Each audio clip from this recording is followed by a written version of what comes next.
I don't know that I want to be seen though. I kind of like the. I was like, what was the neighbor's name on Home Improvement? The neighbor. Oh yeah, you saw half his face. What is that guy's name? Not Norman. Bernie. Something like Norman. All right, tweeting that we are live on the Talking. Is it a YouTube page? Isn't it? Yeah, it's a YouTube page. Why the hell not? I mean, I never seen it. What's it look like? Oh man, it's a thing, and they've switched over to all this new shit. That's the biggest problem for me is like I did a live thing a minute ago, and I was like, okay, where do I invite Jimmy? And I couldn't see it. And then I realized it's just videotaping me like looking at the computer like a moron. So I quit doing it. You ready? All right. Yeah, we're good. We're good. I hate my hair today. I'm a terrible hair day. We'll discuss it. Hey, everybody, and welcome into Talking Tuscaloosa. Luke Robinson along with Jimmy Stein, as always. Jimmy, how are you today? Terrible hair day. Terrible hair day. I'm going to tell you something. Here's the thing, all right?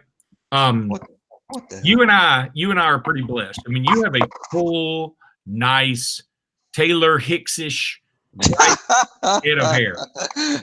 And hey, I'm the soul patrol. What can I say? Did you see my daughter? Taylor came over to our house the other day. My wife and Taylor grew up together.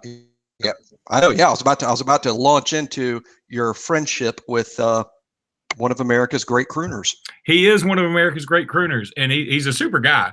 And he came over to our house the other night, and my daughter Sela, was at first a little cold, like 2-year-olds are, but then she warmed up to him real quick. And I said, Sela, Taylor likes to play guitar and sing. And she said, I have a guitar. So she runs and gets a little guitar in her room and had a little tiny piano. And Taylor sits down with her and he starts going, the wheels on the bus go round and round.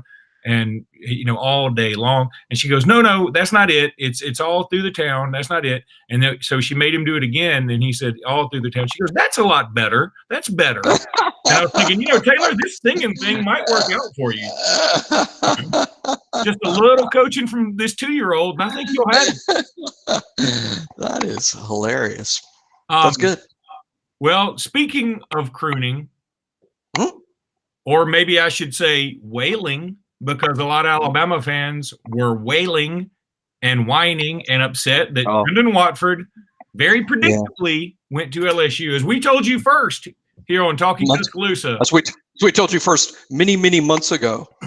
We said he was not going to Alabama. And I've said this too, that in the, 12 years I've called games, I think he's the best player I've seen. That doesn't mean he will be the best player. Doesn't mean he'll be the best NBA player.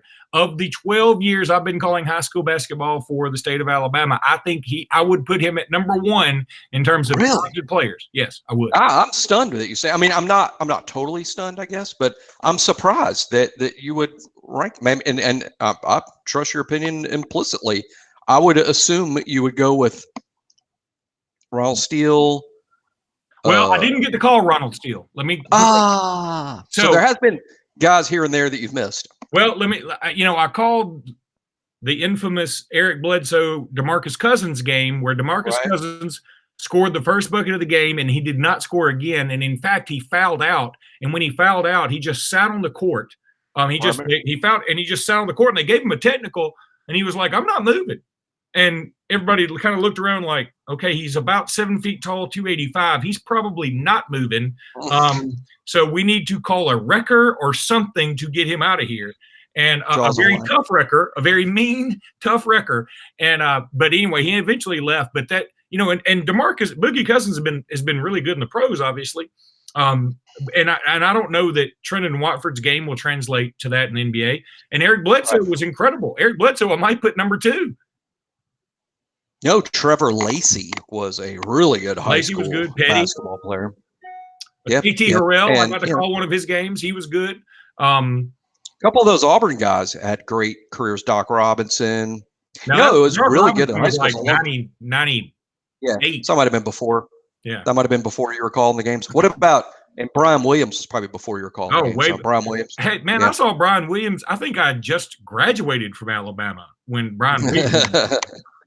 So Yeah, I'm just saying. I'm just thinking of who have been the great high school basketball. Marvin Stone. That was, I know, way way a back, long Richard time ago. Hendricks. But oh man, of course, yeah, and Gerald Wallace. But that was a lot. Joe. But anyway, about Watford going to LSU, I mean, I wasn't upset at all just because I've never for one. I'll tell you what. There's been one instance that I thought Watford could come to Alabama, and that's when Alabama changed coaches. Nate Oates comes in. During the period of time Will Wade was suspended, I allowed myself a brief thought that Watford is not going to go to LSU with Will Wade out of a job, and he might fall into our laps. Once Duke decided they didn't have room for him, I thought, okay, now he could fall into our laps here because he doesn't want to go to LSU without Will Wade. But I never allowed myself really for 1 minute to expect him at Alabama. So, hey, it's no one's fault, but Alabama. It's just Alabama basketball is no one to blame but Alabama basketball. That's not Nate Oates' fault in the least.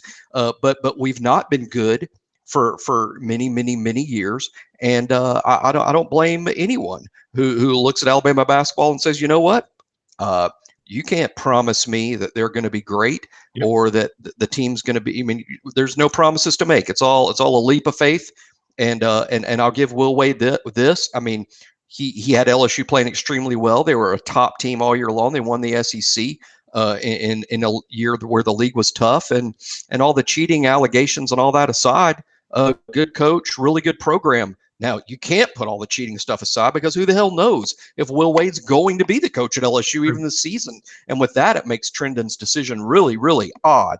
But this is what I think happened, Luke, and you might know more about this. So tell me if this is wrong. But I don't believe Trendon Watford signed a letter of intent yesterday. I think he just basically announced he's going to LSU. It could be that they're doing the very smart thing of committing to LSU, not signing a letter of intent, and just merely planning to enroll in the fall, because in the event the new AD at LSU fires Will Wade, then Watford and his family can say, well, we didn't sign shit. We can go play wherever we want. So I think that might be the case, and that this may not be over if Will Wade is fired before the first day of classes in the fall semester. I think you're correct. I will say this, though. I watched the ceremony pretty intently, and he signed something. Now, I don't know what it was. Yeah. Maybe it was I think it was the financial aid. I think it was the financial aid package. Could be. I think I don't know. And again, I'm speculating. But I believe that was a financial aid package. And if that's all he signed, he's still free. That binds the school. It doesn't bind the kid, and so he's free to play anywhere else this fall. He has not signed a letter of intent, so that could be the case. Except for this, and it seems like a larger percentage than I'm sure it is. And frankly, I tried to stay away from Twitter right after it happened. But for all those like me, and you, Luke, who say, well, if Will Wade gets fired and he didn't sign a letter of intent, it almost makes sense he would just enroll at Alabama this fall. I would agree, except for the effing idiots at Alabama yesterday who insulted Trendon and his family, calling them names, calling them cheaters, and everything else in the book, to the point that, as far as I know, the Watfords very likely woke up today for the first time in their lives hating Alabama. And hopefully they won't hold the fans that did that, accountable, in terms of speaking for the school, which I'm sure they do, which they certainly do not. But the Watfords were predictably verbally assaulted by a percentage of the fan base yesterday. Now hopefully that won't affect things. Hopefully it won't affect things. Do put the asterisks in there that they were verbally assaulted by a percentage of the fan base. But when you say a percentage of the fan base, I think people's minds immediately go to 50%. No. And I would say it's a very vocal 1%. In fact, there were a couple of folks, and I don't even, I don't follow them. They just ended up on my feed. One guy was saying, well, you traitorous MFer, I hope you choke on the money you got. And my first thought was, when Landon Collins signs with us, is it just, by God, that's a guy who has the balls to go out of his state. And when Trendon Watford goes to LSU, he was bought and paid for. I just hate that argument. I do too. I do too. It's childish is what it is. And the fact of the matter is, you know who I know hates those tweets? I can promise you is Nate Oates. Why would any fan do something publicly that Nate Oates would go, please don't do that. Please don't do that. You're not helping. You're not helping at all. And that's what bothers me the most. What fan looks at Nate Oates and says, I don't care what your opinion is. I'm mad. I'm doing that. I mean, come on, man. We're not on this. Let the kid. I'm not rooting for him at LSU, just like I don't root for LSU basketball. But to wish ill will on kid, he's 18, and it's just whatever. He is. If he does end up at LSU and they come to Tuscaloosa next year, he is going to be booed unmercifully, which I'm not going to like. I understand it just the same way Landon Collins and X amount of other Louisiana properties Nick Saban has signed get booed unmercifully, and that's part of the. And I'm sure he knows about that. It's not like when Trenton Watford boos he's going to be like, "Oh my God, they're booing me! I don't understand." No, the boos at games. The boos at games are. I'm not saying I'm for it, but the boos at games are sort of understandable. They got to know that going in. I'm talking about the personal attacks, on Twitter and the message boards.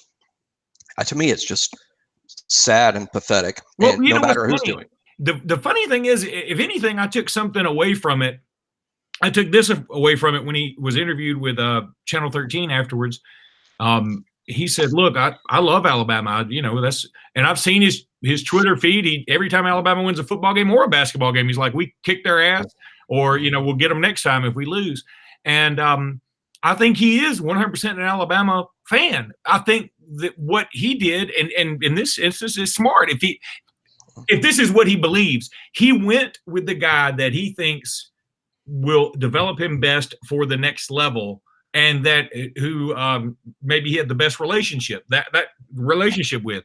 I mean, I think if he had the ability, if he had the ability to go to Duke, I think that he would have gone to Duke and or Kentucky, I guess, for that matter. But LSU is a dang good program. They won the SEC last year.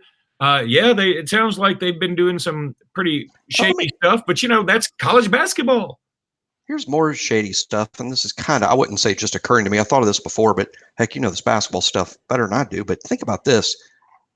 And I asked this question with one eyebrow raised, though I'm having a bad hair day, so I don't really want to raise an eyebrow. So Trenton Watford is a 5-star, right?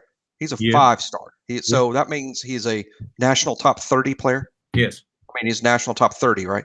And he's 6'8". And as we know from football recruiting, big guys are the recruiting gold because, frankly, there are fewer talented 6'8" guys, and there's a shitload of talented 6'1" guys. But there's far fewer 6'8", 6'9", 6'10" guys who are gifted. So he's a big deal, and he's top 30, right? Right. How come his finalists were Memphis and LSU and Alabama and a struggling Indiana? And where the hell was Duke, North Carolina, Kansas, Kentucky, Arizona, Gonzaga, Villanova? I mean, where were the top 15 programs in the country? Why weren't they on his finalist list? Why were they not involved? Michigan State. Where the hell was Michigan State? They signed Josh Langford just 3 years ago. Where? And I'm asking out loud because were all those programs staying away from him? Well, why? I think when you're recruiting in basketball, I think you can't just send out a million letters like you do in football. Number one, you can't send out a million offers. And you sort of get a feel pretty early about where somebody wants to go. There's no doubt he had a well-publicized relationship with some folks on the Memphis staff. He had an obviously good relationship with folks on the LSU staff. And I think Duke definitely was in play until it was just pretty obvious that Duke was wanting, he was Duke's backup and Duke got who they wanted, apparently. Now, he is an Alabama fan. Yep. And then also, who was – Indiana. His brother went to Indiana. So I think there was a connection there. And I think that was more of a courtesy. It doesn't sound like Indiana was ever really in play. I mean, I never saw any crystal ball picks for him to Indiana. I think that was just a courtesy. So I understand where you're going with this, but I do think that, I'm just asking, there's big programs staying away from him because there's some concern about some sort of stink. Certainly can't be concerned about his athletic ability. True. I just wondered, maybe they're staying away because. Correct. I don't think so, but I think, and I think staying away is a very relative term in this position, in this case. So I'm going to say that it was more about some previous relationships he had with other staffs, and maybe he was pretty honest with Michigan State and said, "Look, I'm just not going there. I mean, if I'm going far away from home, it ain't the Michigan, it ain't the East Lansing." What I'm saying is, let's say, for instance, that it's a 5-star football player from a basketball hotbed. Let's say in Charlotte, North Carolina, there is a national top 30 football player who's a big guy. Let's say he's a defensive tackle, and he's 6'5", 290, and he is a 5-star national top 30 player. And he's very highly regarded and recruited, and everybody knows him, and everybody thinks, well, he's from Charlotte, so that's going to be North Carolina or Duke, right? And then it comes down to the big day, and he is deciding to play football at Boston College, Syracuse, Northwestern, and Washington State. You'd be like, you'd be like, wait a minute. Is he really? I mean, I would know from this distance, there would be two things that would come to mind. Number one, he's not a 5-star. He's only the 5-star to the recruiting industry. He's not a 5-star to the guys that coach college football, or his offer list would look different. Or I would go, there's a reason that everyone's staying away from him in droves. Is this guy on the terrorist watch list? I mean, where is all of the football power programs? He's deciding between a bunch of fairly mediocre football programs. So I'm just saying that just kind of, it is sort of, and I didn't really think it through, but it's just sort of an odd finalist list for a 5-star top 30 player. So that is kind of weird, because you would think if I hear national top 30 5-star 6'8", I go Duke, Arizona, Kansas, Michigan State, North Carolina, No, I hear you. Now, I'd also say this. Okay, if you want to go that route with that, then James Wiseman, who's the consensus number 1 player in the country, Memphis. Precious Enchiwanahakin is going to Memphis, and other dudes are going to Memphis. Right. They're having just a stellar class because of the Penny Hardaway effect. I get. I mean, call it the Penny Hardaway effect for people who like to see the good side of life. When you want to see the underbelly of college basketball, you say, well, there's some other stuff going on there too. That's fine. I'm not saying either one of those things is correct. They may be a combination of the two. I saw James Wiseman at the football team hotel coming out of the capstone when he was in the 11th grade. Avery got him to campus. I don't think it was an official. I think it was unofficial. But I saw James Wiseman when he was on campus. I wouldn't have really known who it was, but he had a name tag on, and I was so close enough to him I see it. And I'm like, in the 11th grade, that cat looked like, I would have, if I just saw him out, I would go, look at that guy. He must play in the NBA. I mean, he looked like an NBA guy. I mean, his name was probably a whiteboard. It was. Avery got a big giant white poster like you get from the drugstore when you're making out your solar system project for 4th grade, and just put James Wiseman on it. It was a Milwaukee Bucks jacket with his name on the back is what his name tag was. I mean, he was, and of course I never really thought we could sign him, but at the time I didn't even really realize how highly rated he was. But I'm just saying, he was very impressive on the hoof, as they say. All right. Hey, and speaking of, let's talk about recruits we did get. No, I'm with you. Let's go positive. Theou Jones-Bell, or is it Bell Jones? It's Jones-Bell. It's Jones-Bell. Are you sure it's Theou? I mean, I can't believe you screwed up the Bell Jones part. I got a text here from somebody that would know. So I'm going to pronounce it very slowly because I asked somebody. Theou. Okay. Theou. That's what I'm told by someone in the recruiting industry. Theou Jones-Bell, and I love this guy. He could not be coming at a better time, because I think we both fully anticipate that Jerry Jeudy and Henry Ruggs both are very likely to go pro early. We will need an impact wide receiver in this class. I think Jones-Bell is a guy that belongs talent-wise in that group with Jeudy and Ruggs and Devontae and Waddle. I think he's just a first-rate A+, will get off the bus a good player. So I couldn't be more excited. On the downside, if you want to call it, I'm a little less high on the rest of the receivers committed to us. I like Javon Baker. I like Trayshawn Holden, even Zalen Worsham.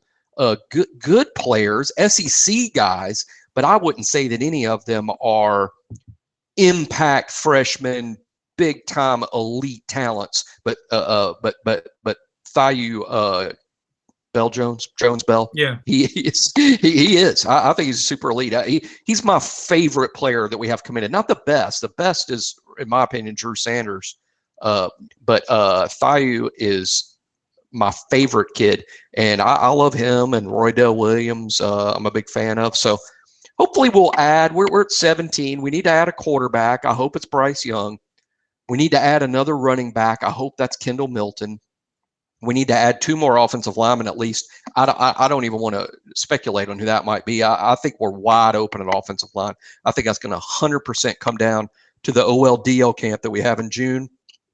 And on defense, dude, Reggie Grimes. Did you see Reggie Grimes, the second measurables this weekend? The opening in Nashville. Reggie Grimes the second was put up NFL numbers as a pass rusher this weekend. Very excited about him. I think we lead on him. I'm expecting to get him. And, we need Christian Story from your neck of the woods at Lynette, right up the road from you. And I'm a big Christian Story fan. If we can add him at DB, as far as I'm concerned, we're done there. But add Grimes, add Christian Story, add maybe 1 or 2 defensive linemen. It's not a great year for defensive linemen. I like Eric Taylor up at Hewitt-Trussville. He's not rated extremely high, but I like Eric Taylor. I think he's good. I agree. I'm with you. I like him a lot. I'd be totally fine if we signed him. Yep. You and I are on the same wavelength that, if we signed a class of 25 defensive linemen, I'd let the rough end drag, to figure out walk-ons for everything else. It is the most important position in recruiting is quarterback and defensive line. But we got a couple of DLs already in this class. Jason Jones, the monstrous guy from Calera, who's just a monster. He's so huge. And Jamarian Latham from the 1A player from Pickens County. One interesting thing to me, Luke, is I'm sure Latham's going to come to camp this summer, and he is committed to us. And I'm not saying, we're going to cut him loose, but Latham has quite the summer camp ahead of him. He plays 1A football. So in other words, he lines up against, non-football players. I mean, he's not playing against anybody all year long. He is probably not going to go up against anyone in 10 regular season games. He won't go up against anyone that's actually going to play college football above the junior college level. So now he'll come to Alabama's camp this summer, and all of a sudden he's going to be going up against the best offensive lineman, in the South. And I'm assuming like Brady Ward from St. Paul's, who I think is pretty good and might get an Alabama offer this summer camp. But Brady Ward is 6'7" and 310 pounds, and Latham's going to look at him and go, "What the hell is this?" I mean, he's going up against offensive linemen who literally, I'm not making it up. People don't know that don't go to these 1A games. There are offensive linemen in 1A football that weigh 180 pounds. Oh yeah. 180. And that's who this guy's going up against all the time. And that doesn't prepare you for college football. It's not even the same sport. No, I couldn't agree more. I think he's certainly going to have a rude awakening, but I think this is first of all, he committed very early, and I don't think Saban would have taken that commitment if he didn't already know, okay, this guy can line up, or if he didn't already know, hey, we're going to take his commitment and get on him early, but if he comes to camp and can't perform, then we will politely find a way to let him see the exit. I mean, I guess that's how this is going to work. And if I remember right, Kuligowski is Kuligowski is his position coach and his territorial coach. When Latham committed, I think that was all Coach Cool, and Coach Cool's no longer on the staff, so I'm not sure what that means for Latham, but it might not mean something good. I mean, but we'll see. He'll be at camp this summer, and he'll have an opportunity, which is all anyone should ever ask for. And hey, and these kids that like come to camp and they're like, boy, I better perform or I might lose my scholarship. Welcome to the big time, because even after you sign your scholarship, you know what? You got to earn it every day at that level. So you might as well get used to earning it on that practice field, because it's going to happen every day after you're there. So, and we'll see if he sticks with Alabama. He's certainly a good player. I've watched the tape. He is an athletic kid. One thing I like about Latham is, even though he is so significantly overmatching the competition on the field, he plays hard, and that's one thing to look at. And these linemen, a lot of times they never learn to play hard because they don't have to play hard to be successful, but he does. He gets after it. But I'm with you that if he is this good and good enough to warrant an offer, and an early offer and an early commitment, verbal public commitment, then he needs to really be kicking ass in 1A football in Alabama. And I just, maybe he is, but I expect a huge senior year out of him if he's going to stay committed to Alabama, and if Alabama's going to stay committed to him. That's my expectation. Yep, and so much will be determined in camp. The camp season is now June. There's no longer camps in July. It's all June per NCAA rules. So June will be a very hectic. I mean, there's a few events during the year, Luke, that really shape our recruiting board, and one of them we're just now done with, and that was the evaluation period. All the coaches are off the road now. Evaluation period's over, but we kind of start with the board before the evaluation period. It looks completely different now that the evaluation period is over. And so now the board looks one way, and now we're about to enter into camp season in June when they come to camp at Alabama, and no event shapes the board or reshapes the board. Camp season, you might as well just jumble all the pieces on the floor and just pick them back up in a random order, because nothing changes the board like the camp season.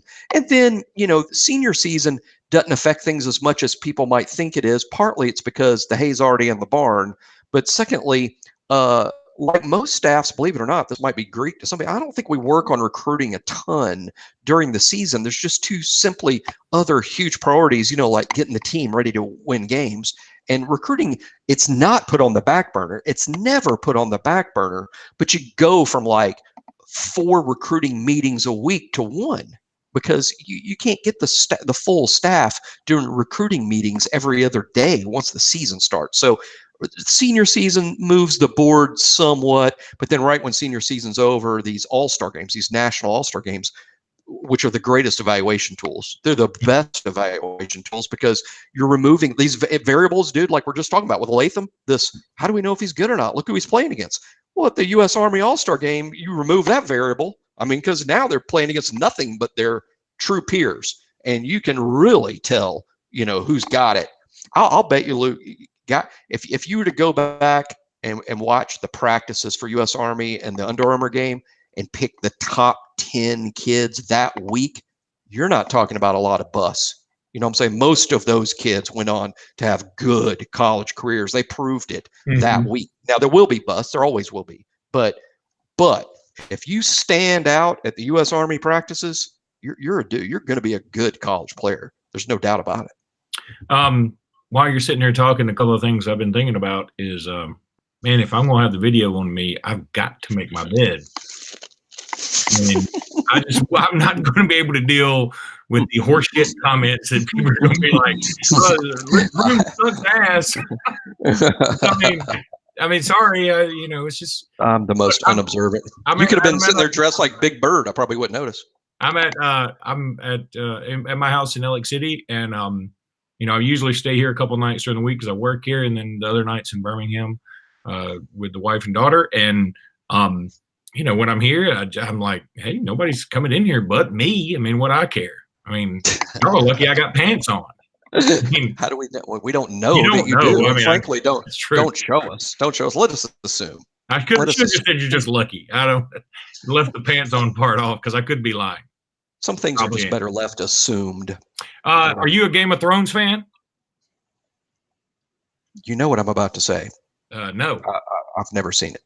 I know. You're going to talk about this, but you're going to have to, because we talked about you getting the box set and how the box set. Nobody has box sets of anything. I bought the box set of The Office for Christmas. Okay, I have the box set of The Office. Probably the only one. It's the most watched show on Netflix, I read, and the most watched show on Comedy Central. So I'm like the only person in the world that owns the box set. Oh, man, I'll tell you, it is freaking fantastic. And Comedy Central has been running, and usually I'll find a channel to leave it on just like in my background, so it feels like I'm not alone. And and and I like to leave it there. I don't like to actually watch it. But when The Office is on, like I find myself watching it more and more. The one where he was Prison Mike, and like they hired a guy who had a felony charge, and they it wasn't anything. It was like a blue collar crime or something. But and then everybody started saying, well, what was prison like? He was like, well, actually, we got 3 meals a day, and we had, my cell was a little bigger than Michael's office, and everybody, and so Michael was getting his feelings hurt that everybody was thinking, well, prison's better than our office, and so Mike said, I'm going to show you that prison's not better. And so remember his alter ego was Prison Mike. He put on a do-rag and he started talking, like real tough. And they were like, what Prison Mike? Because Jim was like screwing with him. He said, what'd you do, Prison Mike, in prison? He said, I kidnapped the president's daughter and I never got caught neither. And Jim goes, but you're in prison. I mean, it was just great, man. I'll tell you, Steve Carell was born to play that part. He is awesome. That whole show is awesome. And now, stupidly, just like you asked, I didn't watch The Office when it was on. I mean, when it was on regular network TV, so I discovered it, later. And now I think it's like one of the top 5 funny shows ever. But no, I did not watch Game of Thrones. It really does. I assume you watched Game of Thrones, you and Nick Saban?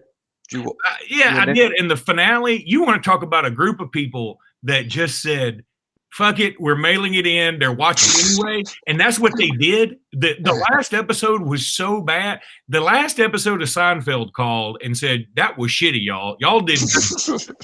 I mean, it was so bad. 2 weeks ago, they had a Starbucks cup in one of the scenes. And this week they had a water bottle. I just saw somebody on Twitter say Game of Thrones played out like a parent who enthusiastically started telling a bedtime story, and then just at the very end got tired. At the very end, just gets tired and just finishes it. Well, that's a good point. It reminded me, we used to have a sort of a grown man's fraternity here called the Lunch Bunch, and there was a guy that didn't talk much, but whenever he did talk, everybody listened to him because he's like, he's not talking. What the hell? So he was telling us a story about his dad, and he said, my dad, he was pretty impactful in my life and meant a lot. And he went down, like for about 2 minutes, went down like a series of accomplishments that, 5-star general, mayor of our town. He helped write the Magna Carta. I mean, just a bunch of shit, and then he got to, he kind of, you could tell he was getting lost in the story. And it was a good story. We were all sort of captivated by it. We were all kind of looking at him, and he was talking about his dad had just passed away. And he said, and so when he passed away, it really affected me. And I remember that day very, very well in Atlanta. And he looked up and he noticed that all of us had our ears bent listening to him. And I don't know if it made him nervous or he just was like, it brought him out of the moment. He said, but he was hot, so we buried him and I left. I mean, and we were, did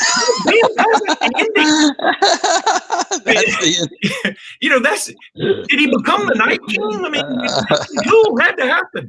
But and that's how Game of Thrones ended. So that's how Game of Thrones ended. That is, and I got another story like that. This is no shit. This is one of my oldest son. He's very peculiar. He has Asperger's, which isn't that huge of a deal. It's a deal. It's on the autism spectrum, but it's not a big deal. He's fine. Everything's fine. He's a good kid, makes all A's, whatever. But he when he was younger, he was very peculiar in his own right. Like, if the buzzer at the basketball game would send him into a panic, that's how he learned to count backwards, because he was about 4 years old playing basketball. And when the clock hit 1 minute, he would stop playing basketball for his team and look up at the clock as it counted down. And he would already put his fingers in his ears. Like, he didn't make a shit if he had the ball. It didn't, if he's playing defense, he just quit playing.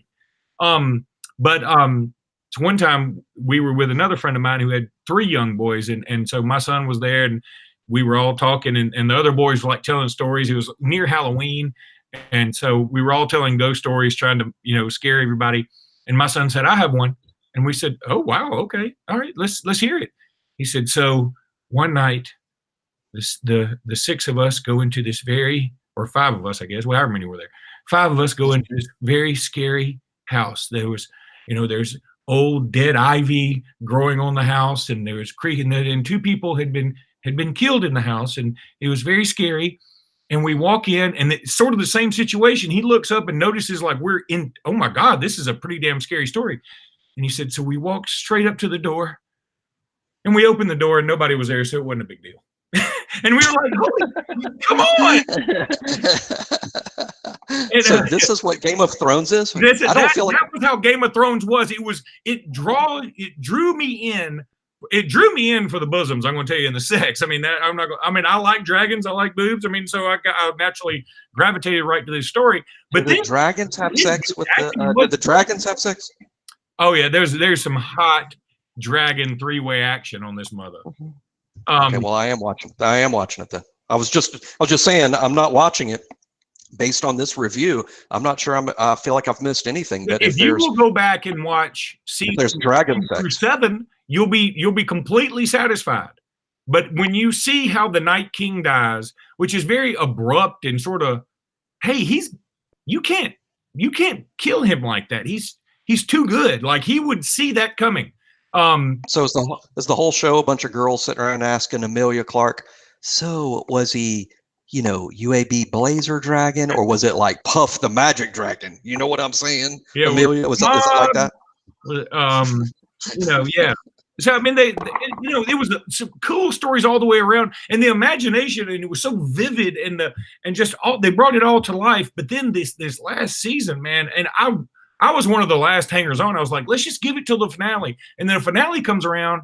It really was like 30 minutes of it was like a CNN roundtable of people sitting around talking about, okay, now what are we going to do? Let's figure out who's going to lead us. And I'm like, this is really what they do on the 5 at Fox every afternoon. Why am I watching this? So, do you see the stat, back to football, do you see the stat that, because Game of Thrones, I mean, obviously we're Twitter fanatics and I just stay on Twitter, and well, let me tell you, when that Game of Thrones finale was on, I mean, every other tweet was this or that about Game of Thrones. And I find that intriguing, even though I don't watch the show. I feel like I do because I read the tweets. And so it seemed to me on Twitter that everyone on the planet Earth watched it. And then I read that, in fact, 13 million Americans watched the Game of Thrones finale. And that sounds like a pretty big crowd. But if the Game of Thrones was an NFL game, it was the 71st most watched NFL game from this past season. Yeah. So 70 NFL games had higher ratings and bigger audiences than that final Game of Thrones, which is, it boggles my mind because, gosh, it seemed like I was the only American not watching Game of Thrones. And that just goes to show how much the NFL just rules the world, and that it is, in fact, Roger Goodell that sits on that the Iron Throne at the end, because, man, the NFL just dwarfs everything else, doesn't it? Oh, it's unbelievable. And, there's been a big thing, like Clay Travis has gotten on this kick about proving that the NFL is more popular than NBA, which I think is sort of like saying, I'm going to prove to you that my desk weighs more than this paperclip. I mean, it seems so obvious, but what does he use to support? Well, because there are some NBA folks that tweet him all the time and say, oh, NBA's, what do you think now? The NBA's kicking ass. And he's like, well, first of all, the Toronto-Milwaukee game from 2 nights ago was down 50% from the same series last year. So that's number one. And they were like, yeah, but, this many million people watched it. He goes, that would be considered one of the worst viewed NFL games of all time. That's right. Yeah. I know an NFL regular season game gets like 3 times the viewership of a Major League Baseball World Series game. I mean, that's just a fact, man. And it's fine. It's fine. I mean, we're college football fans first and foremost here. I love the NFL myself, but I prefer the college game and college football. But there's no doubt about what rules the ratings world, and that's the NFL. But speaking of Alabama, how about Reuben Foster going down with a torn ACL? How crappy is that? I mean, this guy has been through the ringer, man. What he has had an extremely colorful NFL career that has had nothing to do with football. I mean, he's been a good player when he's played, no doubt. But between the domestic violence stuff that ends up getting dismissed twice, and now this injury and going to the Redskins, and joining all his Alabama buddies, only to be hurt. Oh gosh. Crap. Oh. You know, and you're right though. On the field he's been pretty good, but off the field, you know, he's got this shady girlfriend that is accusing him and then recanting and then accusing him again and then recanting again. He's got more guns than John Wick in San Francisco. And then he goes to what is arguably the most controversial franchise in the NFL because of their mascot and nickname. And he goes there and he joins, you know, all his Alabama teammates. And on the third play of scrimmage, of practice, he goes down with an ACL. What are the odds, man? It's sad. Hopefully, let's hope he just gets somehow a new start some way about a year from now, is healthy and good off the field. And I'm wishing the best for him. One thing, Ruben, we all hear stories, and clearly had an extremely difficult upbringing and clearly has some behavioral issues. I bet he would admit that. But people that know Ruben love him. The people that know him love him. And I don't know that we've ever had a player on the team at Alabama who influenced his teammates more than Ruben. I would put Ruben on the short list of the most beloved Alabama player by the other Alabama players in my time as a fan. So I'll root for him, and hopefully he can get healthy. No, I agree. It does suck, though. I just hate it for him. Anything else you want to throw out there? Baseball season's over, but I do have faith in his staff. But we're getting better. But you know what? He needs to win next year. Now, I'm not saying he needs to win or he's going to get fired, but I'm just saying you're in year 3 in baseball. You can rebuild faster in baseball than you can in the other sports because there's so much moving around from one team to another. Alabama baseball needs to win next year, and I'm not saying they need to win 40 games or be a top seed in the NCAA tournament, but I think get to Hoover next year, get to Hoover next year, and show some progress in terms of the wins and losses. And I have a ton of confidence that Alabama's headed in that direction. We were clearly a better team. I know some people will just go look at the record. We were clearly a better team than we were a year ago. And so I like Coach Bo. So hopefully that goes well. Softball team, as usual, is doing great. I would say they're doing better than great, actually. I mean, we're always good. The team's always good, but I think this team has a chance to make it to the World Series and do well. That's how good they are. If Alabama loses to Texas if Texas loses to Alabama game 1, you have my permission to tweet out, but if Colt hadn't gotten hurt. And that game doesn't first pitch until like 8:00. So it's the crazy. It's like I'll be awake. It's like our softball is Pac-12 after dark. Yeah. Our softball game starting later than a Washington State, Oregon State game on ESPN2. It is crazy. Get more viewers. I talked to my sweet mother actually this morning, and she watches all things Alabama, and she asked me, my mom, she's in her early 70s now, and she's not exactly a night owl, and she asked me this morning, she's like, "Is there a start time for that Alabama softball game Thursday?" And I'm like, "Yeah, it starts at 8:00," and her response was like, "Oh Lord." Meaning she's going to look forward to it all day, and then be able to make it through like one inning. She's already dreading it. I mean, she's already dreading that she's going to have to get into it and then fall asleep in the second inning. And, but that's the start times. TV dictates everything. It's a joke that's been told for 100 years now, but basically TV calls the president's mansion and says, "We want to put your game on TV." And he says, "What time?" And they say 3, and he goes, "Great, AM or PM?" Yeah. I mean, that's how it works. Yeah, that is how it works. And I'm fine. If you're softball and you're trying to get all the exposure you can, I mean, go for it. So yep, yeah, but the softball team's good. I think they'll beat Texas, but Texas is very, very good. I mean, this is a good Texas team. This isn't just Texas because they have a big name. When you think about that giant state of, Texas gets to draw in every good softball player in the state of Texas. Do you know how many good softball players there has to be when you combine Dallas, Houston, and San Antonio, which are 3 of the 10 biggest cities in the United States? Yeah. It's 3 of the 10 biggest cities in the United States. There are more people that live in Dallas than live in Alabama. There's more people that live in Houston than live in Alabama. There's more people that live in San Antonio than live in Alabama. So how are our girls going to compete with this? But you know what? They're going to beat them. That's how they're going to compete with me. I So agree. it is amazing. But yeah, softball team's great. I love Bama Montana. She can bring it, man. She is. Did you give her that moniker? I don't think I did, but I noticed the other day that I use it more than anybody else, and people retweet it like it's hilarious, like it's the first time they heard it. And I'm like, I don't even think I made that up. And by the way, when you say something like "I don't think I did," you clearly know you did. It's like saying somebody says, "Do you have a 12-inch penis?" I don't think I do. I don't remember having. I mean, what I'm saying, I think I read it. In fact, I clearly remember being able to pull on my Speedos quite efficiently and quickly. I think I was one of the first to say Alabama, Montana, and then someone else might have said Bama, Montana. I'm like, that's so much better than what I said. I think that's what happened.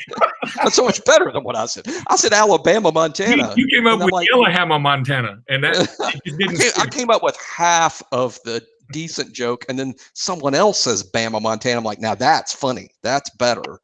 But yeah. Speaking of Hannah Montana, I'm going to the Ariana Grande concert this Saturday. Oh, are you really? And let me tell you, this is the highlight of my summer right here, pal. I'm going to be honest with you.